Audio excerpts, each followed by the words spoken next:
Et yo tout le monde, j'espère que vous allez bien, c'est votre Mario préféré pour une nouvelle vidéo sur Pokémon évidemment. Aujourd'hui, grosse news qui est tombée ces derniers jours dont on va parler, Logan Paul qui achète pour plus de 3,5 millions de dollars une boîte scellée qui vient de l'usine Wizard of the Coast, donc qui publiait le set de base de Pokémon. Et tout ça parfaitement fermé avec 6 displays set de base édition 1 à l'intérieur 9. Juste incroyable et vous allez voir que l'histoire est plutôt drôle. Donc on va parler de tout ça. Comme d'hab, je compte sur vous, le petit pouce bleu et l'abonnement. On a pris 2 petits jours de repos là pour entamer la nouvelle année. Voilà, je vous souhaite toute la réussite qu'il faut. J'espère que vous avez bien profité de vos proches, etc. Si vous avez fêté ça, j'espère que vous avez bien profité comme il faut et comme il se doit. Let's go du coup pour aller voir tout ça et tous mes vœux de bonheur et de réussite pour cette année. Donc, voici la case en question. Donc, je vais souvent dire case, mais en gros, quand je dis case, ça va être tout simplement le carton, en fait, scellé qui sort de l'usine. C'est-à-dire que je vais vous prendre un exemple. Asmodée, aujourd'hui, je ne sais pas combien ils envoient de display par carton. Peut-être c'est 6. On va prendre 6 comme exemple. Voilà, ça va être simple. Donc, Asmodée, en gros, eux, quand ils vont tout simplement vendre aux détaillants ou aux semi-grossistes, ils vont envoyer tout simplement par palette, par carton. Les cartons vont contenir un certain volume, donc eux sur leur site ils vont vendre, alors je sais pas le détail parce que je ne me fournis pas chez Asmodée, mais le principe est le même pour tous les fonctionnements. Ça va être tout simplement soit par 6 s'il y en a dans un carton, soit par 12, soit par 18, vous voyez, c'est vraiment, ils envoient les boîtes entières, donc fermées, et ils n'ouvrent pas les boîtes de l'usine pour vendre au détail. Ça, c'est très important à savoir. Pourquoi? Parce que justement, si cette boîte-là sort vraiment de l'usine et n'a jamais été ouverte après, ça veut dire que normalement, elle doit contenir 6 displays, 7 de base édition 1, qui plus est en parfait état. Parce que bon, il y a des petits défauts d'usine des fois, mais pour le coup, si la display, vous la manipulez pas, si vous la secouez pas, le scellage, vous la portez pas n'importe comment, etc., normalement, elle reste nickel. Donc potentiellement, il y a 6 displays dans un parfait état dans cette box, et c'est extrêmement dur d'avoir une display dans un état parfait, donc sans bord renfoncé, sans petite languette qui monte, vous savez, parce qu'avec le temps normalement les displays Pokémon vont avoir tout simplement le dessus qui a commencé à un peu s'ouvrir, et ça personne ne peut rien y faire, c'est avec le temps que ça se fait. Vous savez, c'est le présentoir à display en fait qui va commencer un peu à se séparer, mais c'est pas très grave en fait, hein. Ça fait ça sur pas mal de displays et c'est très rare d'en trouver sans ce petit défaut qui arrive souvent avec le temps.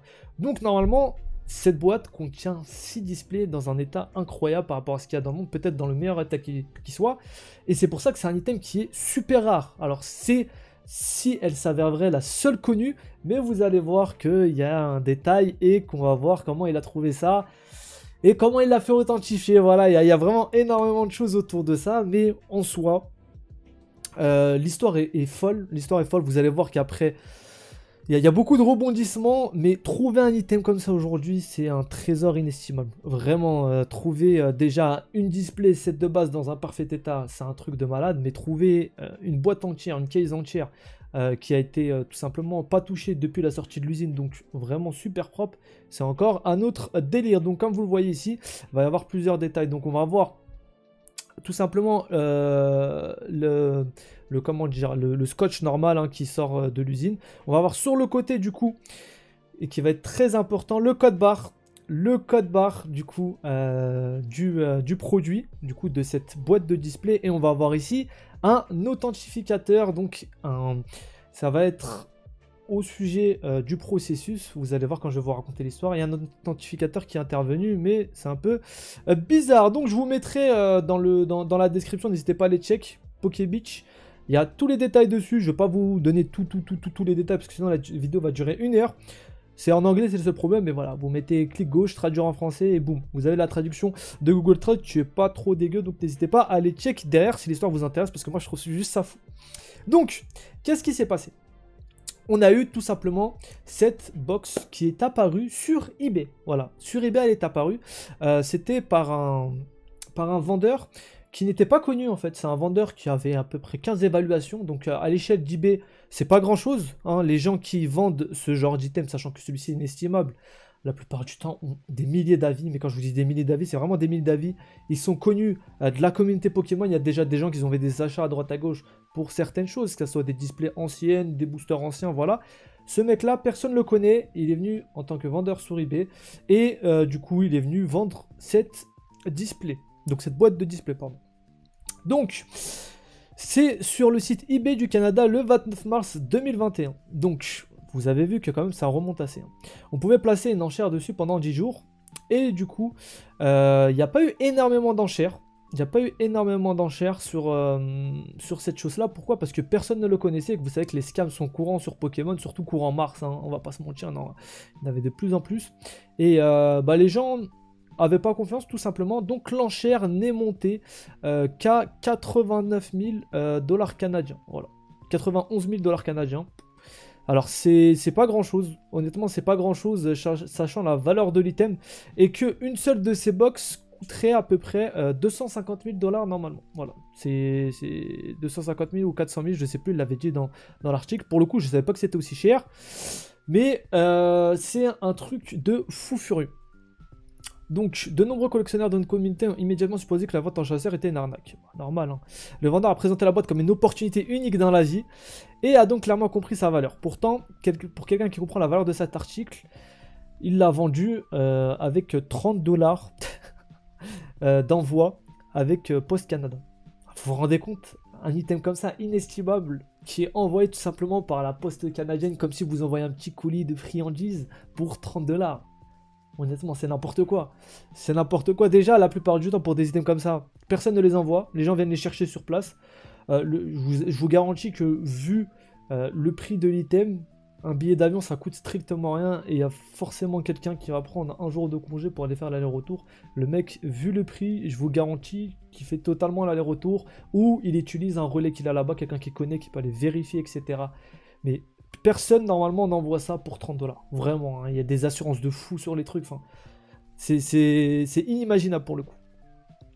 Et puis, cette personne-là, lorsqu'on lui demandait du coup des précisions sur comment il l'a eu, parce que c'est un item qui est très rare, et pour le coup, les gens sont assez suspicieux, ce qui est normal, il a tout simplement inventé plusieurs versions. Ah, plusieurs versions de l'histoire, donc 3. On a deux différentes et une troisième sur laquelle on va revenir après. Donc il a d'abord déclaré qu'il l'avait acheté au Canada à une vieille femme lors d'une vente immobilière. Voilà. Puis par DM, il a dit à un acheteur potentiel que c'est un cadeau pour son 12e anniversaire. Vous voyez, c'est invraisemblable. Après, on sait que parfois, on peut retrouver dans des caves ou des trucs, des items anciens, voilà, bon, de gens qui l'ont oublié, c'est un peu le trésor, voilà, c'est des histoires qui arrivent, d'accord, mais on va pas se mentir, trouver une display déjà, c'est chaud, hein. Trouver une display pour le coup, une boîte avec des displays scellés d'usine, quasi impossible. Donc voilà, ici c'était 430 000 dollars chacune, voilà, 430 000 dollars chacune. Donc pour le coup, 72 500 dollars. Donc tout à l'heure, je vous ai montré des dollars canadiens. Là, c'est des dollars purs. Ça vaut plus cher, donc c'est un peu plus bas. Vous voyez qu'il y a quand même une forte suspicion, hein, sachant que juste une de ces box vaut 72 500 dollars. Pardon.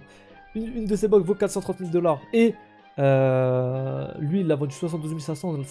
Les 6 qui doivent être dans un parfait état, c'est une valeur. Le fait que ça soit scellé dans le carton, ça a une valeur en fait, et normalement, minimum le truc il aurait valu à peu près 2 millions, voilà, 2 millions non, bah non, c'est 430 000 par display, du coup il aurait valu ouais, peut-être 3 millions, voilà, rien que la valeur dedans, ça avoisine les 2 millions 6, voilà, rien que la valeur qu'il y a dedans, 2 millions 6, et sachant le fait, comme je vous ai dit, que c'est scellé et que c'est en parfait état, ça augmente encore, donc c'est aberrant, le prix là pour lequel c'est vendu, mais pour le coup, les gens étaient suspicieux et ne connaissaient pas cette personne, ce qui est tout à fait normal. Après, ça peut tomber, hein, mais pour le coup, moi, j'y aurais pas cru. Donc, le vendeur a accepté l'enchère la plus élevée qui a été faite pour 72 500 dollars. Lui et le vendeur ont convenu d'annuler l'enchère eBay et de poursuivre leur transaction hors eBay. Voilà. Pourquoi? Bah, tout simplement parce que sur eBay, ils prennent 10% de la valeur. Et quand vous vendez pour 72 500 dollars, ils prennent 6200. Voilà. Donc 6250 dollars, donc c'est pas rien du tout. Voilà. Donc je pense qu'ils se sont arrangés de leur côté. Et le problème, c'est que lorsqu'il a vendu du coup cet item-là, il n'a pas laissé l'acheteur tout simplement contrôler la boîte. Donc voir que la boîte était bien scellée, un peu contrôlée et vérifier tout ce qui va avec. Donc pourquoi, je ne sais pas. C'est assez bizarre parce que sur l'annonce, il précisait que derrière, on avait tout simplement tout le loisir de vérifier, etc. Et même de la renvoyer si elle n'était pas fermée. Mais s'il y avait un quelconque défaut sur le scellage de la boîte, bah on va revenir tout simplement avec 30% du prix donc, de l'item. Si par exemple vous l'achetiez et vous lui renvoyez pour vous faire rembourser mais que vous avez ouvert le pack, bah 30% de la valeur. Donc ici 70 000 $, on va être aux alentours des 23 000, 24 000. Bah on va tout simplement devoir lui rembourser. Voilà. Donc, c'est assez bizarre. Donc, la vente ne s'est pas faite. Puis, il y a eu un autre acheteur qui est donc Kauna qui l'a acheté pour un prix dont on ne connaît pas l'origine. Donc, on ne sait pas pour combien il l'a acheté. Et la boîte, elle lui a été expédiée aux États-Unis sans assurance. Donc, voilà. Le mec a ensuite réalisé une vidéo qui le montre avec ses amis recevant la boîte. Pardon, je vais fermer la fenêtre parce qu'à côté, il y a du bruit, c'est insupportable. Donc, selon eux, une société d'authentification nommée Baseball Card Exchange était présente pour authentifier la boîte. C'est-à-dire qu'ils ont appelé une société pour certifier le fait que la case est authentique. Par exemple, on sait que chez PSA, on peut envoyer des boosters et les authentifier. On peut également, je pense, dans une moindre mesure, même si je ne l'ai pas vu, je pense que c'est facilement faisable, qu'ils authentifient une display. Je ne sais pas si vous allez les voir, voilà. Bon, je pense qu'il y a des systèmes pour ça. Et pour le coup, là, ils ont fait certifier ça par une société d'authentification donc qui est reconnue, mais dans le monde du sport. Donc, au niveau Pokémon, ils ont zéro notoriété. Donc, qu'est-ce que ça vaut? Bah, pour moi, rien. Bien que leur entreprise ait une présence et une expérience significative dans le monde des objets de collection sportifs, leur réputation est inexistante dans la communauté Pokémon. Lorsqu'il s'agit d'identifier autre chose que des boosters individuels. Néanmoins, ils ont déclaré que la boîte était réelle et l'ont ensuite enveloppée dans le film rétractable de leur entreprise. Donc ils ont fait le petit, vous voyez, il y a le petit, hop, il y a le petit, comment dire, le petit autocollant dessus avec le code barre là qui certifie qu'ils ont bien apposé du coup leur veto là-dessus. Mais la société n'a pas montré publiquement son processus d'authentification. Lorsqu'un élément chaud suscite autant de controverses, les entreprises détaillent généralement leur processus en affichant leurs preuves. Donc voilà, là on a l'exemple d'un prototype d'une carte de Turtank qui était avec un dos de carte Magic. Donc c'était vraiment les premières, comment dire, les premiers prototypes de cartes. Donc vu qu'ils faisaient du Magic avant du Pokémon, je pense qu'ils ont testé d'abord les cartes sur des dos Magic. Et bah là, pour le coup, on a eu tout simplement CGC qui a détaillé de A à Z comment ils ont fait pour authentifier ça. Donc ils ont regardé sur le côté, ils ont regardé l'encre qui était utilisée, les détails, etc. Ils sont vraiment allés très très loin. Vous voyez là, ils ont regardé carrément au microscope et tout.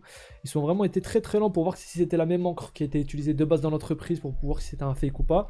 Voir si c'était exactement la même à l'époque, la place des pixels, enfin énormément de choses pour le coup. N'hésitez pas à aller check tout ça. Mais ils ont vraiment fait un gros taf dessus qui prouve derrière que leur authentification sert à quelque chose. Parce qu'au final, comment certifier ce genre de boîte sachant que personne n'en a? Voilà, c'est la seule existante entre guillemets. Enfin, pas vraiment, il y en a une autre qui appartient du coup. Je vous le montrerai après à quelqu'un. Et qui est la seule existante mais qui a été un peu ouverte. Et pour le coup, bah comment certifier ça vu qu'on n'a pas de point de comparaison? C'est ça qui est super, compliqué. Donc, voilà. Au cours de la vidéo, une troisième histoire d'origine a été révélée. Le vendeur a fait savoir à l'acheteur qu'il avait acheté une maison au Canada et qu'il avait trouvé la boîte dans le grenier. C'est une blague courante dans les actes des collectionneurs qu'il a toujours une sorte d'arnaque si un objet de valeur est trouvé dans un KGB, voilà. Bon, on sait tous que ça existe, mais c'est vraiment le truc de base. Un entrepôt abandonné ou par l'intermédiaire d'un ancien employé de Wizard of the Coast. C'est la version du TCG de mon oncle travaillant chez Nintendo. Quoi qu'il en soit, c'était maintenant la troisième histoire conflictuelle du vendeur. Ça c'est marrant parce que j'ai entendu des histoires comme quoi il y a vraiment des mecs qui bossaient chez Wizard à l'époque qui lorsqu'ils sont partis ont reçu une display de grosse valeur. Je crois que c'était Invest Collect qui avait dit ça, je les avais entendus avec Mr Fuji. Ils avaient acheté, je crois que c'était Neo Genesis pour 20 000 $. Enfin, c'était vraiment dérisoire, sachant la rareté de la chose. Parce que le mec l'a mis sur eBay à 20 000 $, ils l'ont tout de suite acheté. Et pour le coup, c'est super intéressant. Parce que le mec connaissait pas le prix en fait, c'était beaucoup plus cher. Et il leur a dit pour le coup, j'ai reçu des offres plus hautes, mais je vous la vends parce que voilà, tout simplement j'ai des principes. Et c'est pas parce qu'il y a d'autres gens qui m'ont proposé plus que je dois leur vendre. J'ai donné ma parole, je l'ai mis en vente, donc je vous la vendrai pour ce prix là. Et ça c'est assez fou, mais vous voyez que cette histoire d'anciens employés de Wizard ou de ce genre de choses, ça peut exister. Donc de là, le mec qui a reçu la boîte, il l'a revendu pour 2,5 millions de $ à une autre personne qui elle-même l'a vendu à 3,5 millions de $ à Logan Paul. Donc le voilà, la seule qui est connue dans le monde. Bon, ça c'est pas tout à fait vrai. Vous voyez que autour il y a son filet, il y a un filet de protection, etc. Il y a vraiment, c'est vraiment fermé, etc. Et du coup, on en vient du coup à la deuxième personne qui, enfin la première si c'est pas une vraie, ce qui s'avère vrai pour le coup, parce que les arguments arrivent juste après.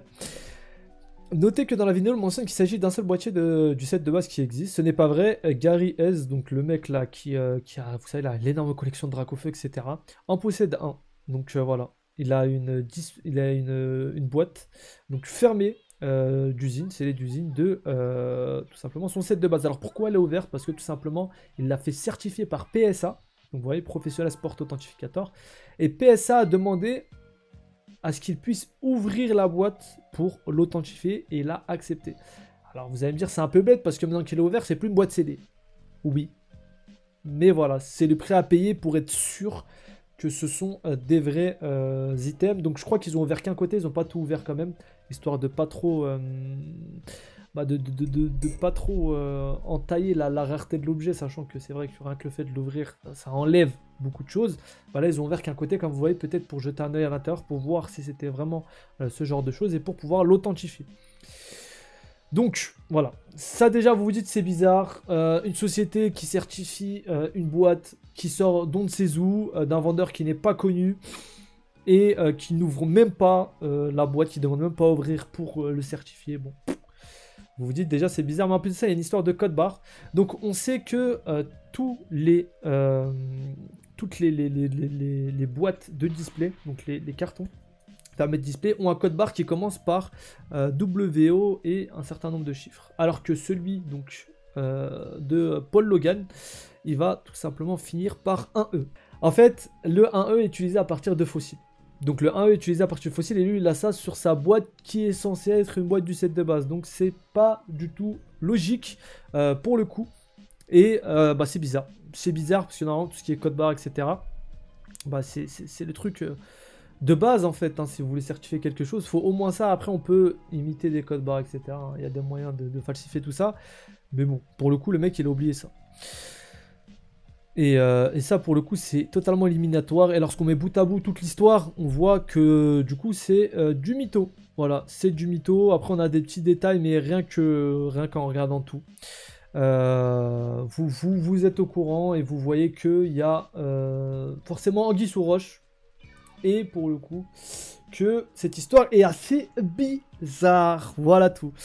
Donc, j'espère que cette petite histoire vous a plu. Voilà, c'est cool. Dites-moi ce que vous en pensez dans les commentaires. Moi, j'aime bien ce genre d'histoire de grenier oublié, de machin abandonné. Alors, ça existe. Je vous mens pas. Actuellement, même en France, il doit y avoir forcément des display sets de base qui sont retenus on ne sait où. Dans un garage, dans un truc, dans un entrepôt. Chez un mec qui avait à l'époque un tabac ou quoi que ce soit, qui a fermé, qui a mis tout son truc dans un box ou dans son grenier, qui a jamais touché depuis. On sait pas. On sait pas pour le coup. Mais bon là voilà, ça paraît quand même très très gros. Comme d'hab, si vous avez apprécié, le petit pouce bleu et l'abonnement, ça ferait extrêmement plaisir. Je vous dis à la prochaine, je vous souhaite une bonne journée ou soirée. Prenez soin de vous évidemment et de votre collection. Ciao.